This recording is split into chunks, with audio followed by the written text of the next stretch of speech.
Hai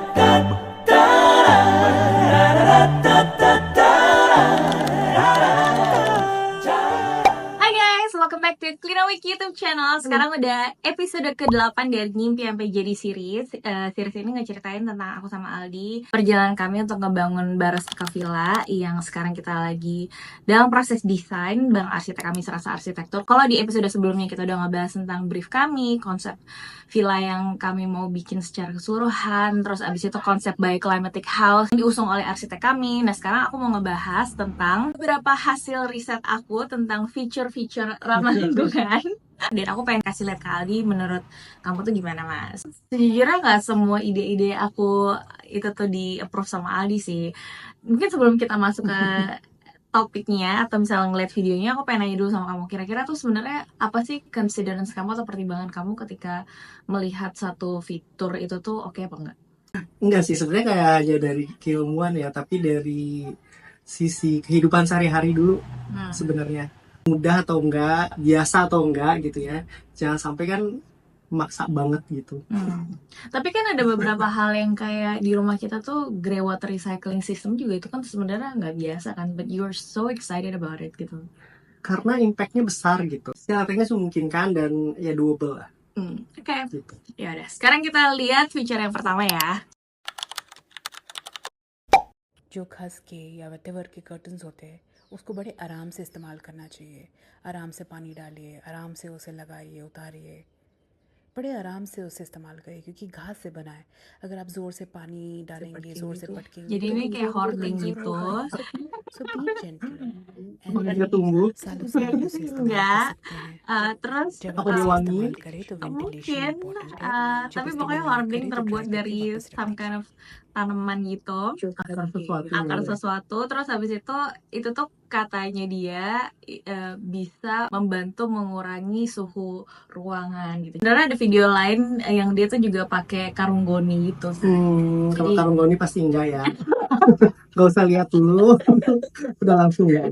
Intinya sih sebenarnya hordeng dari bahan alami, terus kemudian itu tuh dicelupin air atau disemprot air. Katanya sih itu bisa jadi kayak natural aircon gitu. What do you think, Pak? Konsepnya bagus, tapi banyak tapinya. Satu kan kita nggak tahu ya di sini ada atau enggak gitu kan bahannya. Kayaknya mesti impor. Pasti ada lah, jerami. Kayaknya enggak ya kalau jerami. Cenggondok kali Iya, ya. cenggondok gitu. Ya, yang penting sih rapih ya. Kayak tadi agak nggak rapi gitu kan, agak berserabut-serabut gitu. Terus mesti disemprot-semprot Sapu air hijau gitu iya kan. kan, betul the whole thing emang harus basah. Hati-hati sih, soalnya kan kita sangat lembab ya. Nanti takutnya, ya itu kan bahan organik.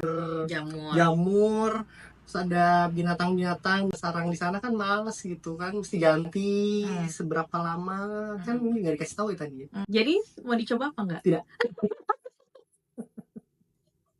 Oke, next.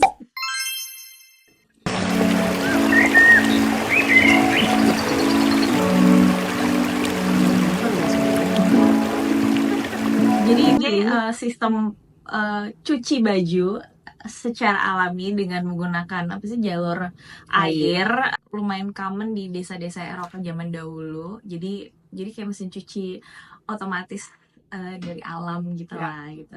Looks easy Double gitu. sih, mungkin yang perlu diperhatikan itu kita posisinya ada di mana gitu ya. Si sungai kita kan nggak punya sungai juga by the way. Iya enggak sih emang. Ya anyways, kalau ada yang mau menerapkan kayaknya perlu tahu juga sungainya, posisinya itu ada di mana gitu ya. Jangan sampai you don't want to be in the more on the hilir gitu ya. KBABS buang air besar sembarangan di tempat terbuka di Indonesia masih sangat tinggi gitu. Jadi kalau posisinya di hilir ya itu agak menyeramkan ya. Plus juga nggak hanya BABS by the way, grey water dari pencucian lain-lain ya, dari orang mandi gitu ya, cuci piring, cuci mobil dan segala macam, pertanian gitu kalau di desa gitu ya, itu tuh semua langsung ke badan air gitu. Jadi kalau misalnya posisi kita ada di hilir, airnya nggak terlalu bersih mungkin ya. Tapi kalau misalnya agak di hulu bisa aja kayaknya ya, do some research aja di hulunya, lebih di hulunya lagi ada apa.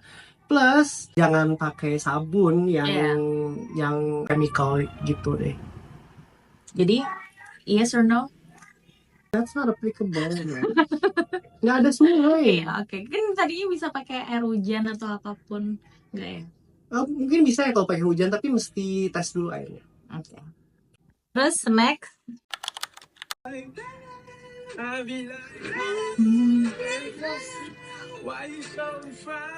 Jadi ini sistemnya.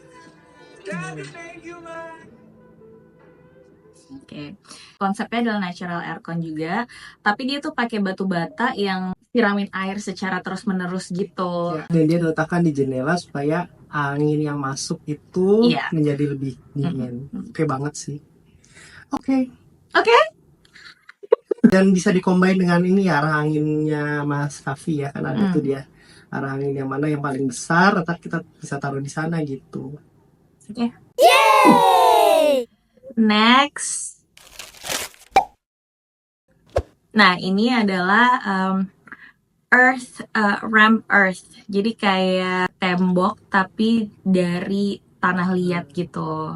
Ini sih sebenarnya aku pernah lihat di rumah-rumah Afrika rumah-rumah tradisional Afrika ya. Aku nggak tahu sih kalau di Indonesia tuh ada apa enggak, tapi kalau di rumah tradisional di Afrika tuh kan suka pakai clay gitu kan temboknya, dan itu tuh katanya memang udara di dalam rumahnya tuh dingin, sama kayak kendi gitu loh. Kendi kan kalau misalnya kita minum air dalam kendi tuh kan sebenarnya bisa dingin secara alami gitu. Nah, ini prinsipnya tuh sama, jadi kayak tembok tapi dari tanah liat. What do you think? Oke sih. Cuman memang kan kita nggak tahu ya di daerah kita ada material tersebut atau enggak gitu. Jangan sampai kan kita mengimpor gitu kan, itu lebih, menurut saya sih lebih unsustainable ya daripada kita pakai bahan yang ada di kita gitu. Sekitar.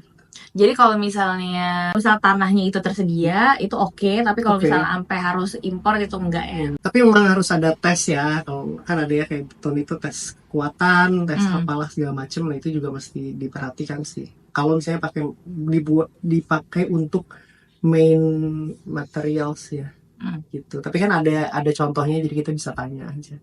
Kalau beliau expert. Oke. Next, ini yang terakhir. Ini suara aku pengen banget.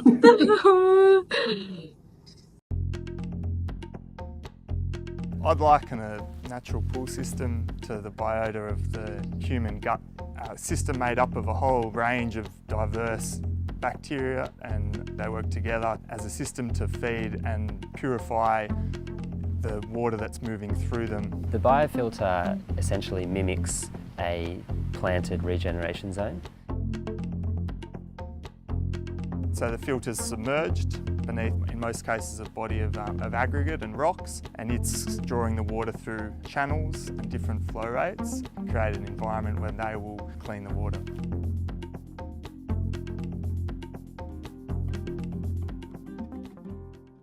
I have a pool robot that I plunge in a couple of times a week just to get the algal film, the biofilm off the bottom and the walls. That still forms, but it doesn't influence the water quality at all. But it's just an aesthetic thing that you remove it, and it's also a bit slippery under the foot.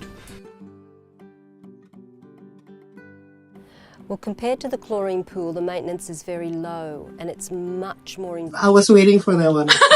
But then,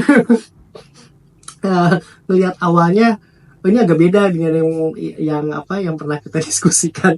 Tapi terakhir-terakhir kok hampir sama. Jadi emang ada ikatnya gitu di dalam. You do not want to swim with fish. So, okay, what's your big no-no? One of the biggest brilliant idea dari Denia itu kan sebenarnya natural swimming pool ya.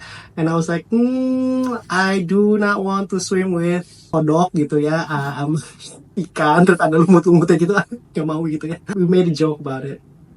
Tapi terus kemudian tadi kalau yang ini nggak langsung barengan gitu ya.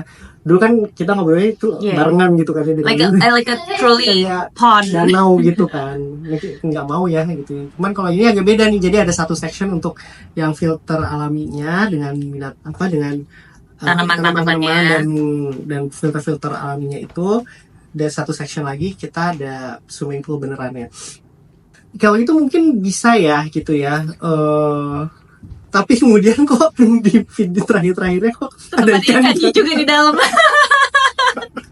Enggak deh kayaknya. Iya. Tapi bisa lah, kayaknya kita bisa modifikasi juga kan sebenarnya. Cuman ada benar-benar ada filternya gitu, Iya. filter sebelum itu gitu. Iya, iya. Itu kayaknya bisa juga sih. Jadi penggunaan klorinnya lebih dikit. Tapi kayaknya kita mesti konsultasi sama yang Ahli bikin, ya. ahli Soalnya air limbah dan juga ahli beneran bukan kayak.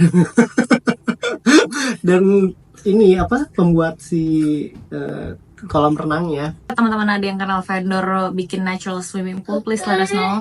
Aku pengen banget ngobrol-ngobrol sama mereka. Aku tahu sih ada beberapa villa di Bali memang udah menerapkan si natural swimming pool itu. Sebenarnya penasaran banget sih, pengen tahu lebih banyak dan emang harus riset lebih lanjut. Swimming pool ini atau kolam renang akan jadi tahap pembangunan yang berikutnya ya. Iya, Maksudnya kan ini berdasarkan. untuk tahap pertama kan kita nggak akan, tahap yang awal-awal banget itu kita belum akan bikin kolam renangnya dulu gitu. Jadi kita masih punya waktu untuk melakukan riset lebih lanjut. Tadinya tuh opsi aku ketika misalnya si natural swimming pool ini belum benar-benar bisa diimplementasikan, opsi berikutnya adalah gimana caranya kita punya penampungan air hujan yang super gede untuk bisa kolam renangnya benar-benar pakai air hujan gitu, to the very least ya.